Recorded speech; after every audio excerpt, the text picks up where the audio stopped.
आपकी सोच जिस तरह की होगी, आपकी ज़िंदगी ठीक उसी तरह से चल रही होगी। इसके लिए किसी और को दोष देने से अच्छा है कि आप अपनी सोच को दोष दीजिए और उसे बदलने के लिए कदम आगे बढ़ाइए। जब तक आप खुद के बदलाव के लिए कदम आगे नहीं बढ़ाएंगे, तब तक ना तो आपका आज बदलेगा और ना ही फ्यूचर।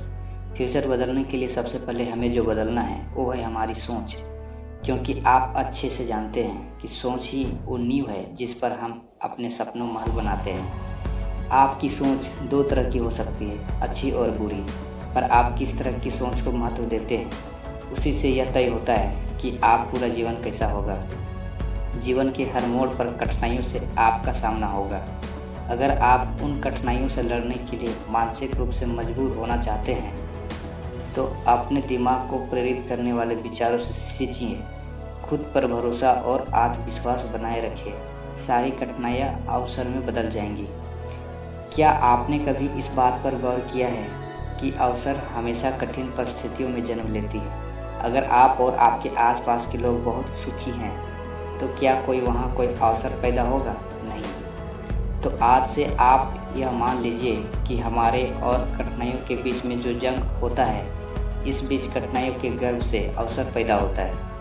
अगर आपसे कोई कहे कि यह काम तुमसे नहीं हो सकता, तो उसका सीधा सीधा यही मतलब होता है कि इस काम को तुम्हारे सिवाय कोई और नहीं कर सकता। इसी को सफ़ेद झूठ बोलना भी कहते हैं। इसी सफ़ेद झूठ के चक्कर में लोग वो नहीं कर पाए जो वह कर सकते थे। हमेशा इस बात को याद रखिए कि जीवन की सबसे बड़ी खुशी उस काम करने में है जिसे आप दिल के लिए इजाज़त दें, वरना उस काम को हाथ मत लगाइए जिसे आपका दिल करना ही ना चाहे। अगर आप किसी के एहसान तले नहीं रहना चाहते हैं, तो आप दिल और दिमाग इससे इतने मजबूत बनिए कि आपको कोई भी इस तरह की मुसीबत हिला ना सके। आप डट कर खड़े रहे तब तक जब तक मुश्किल टल ना जाए। जब तक हम अपने दर्द, गम और डर को हथियार नहीं बनाएंगे, तब तक हम सिकंदर नहीं बन पाएंगे।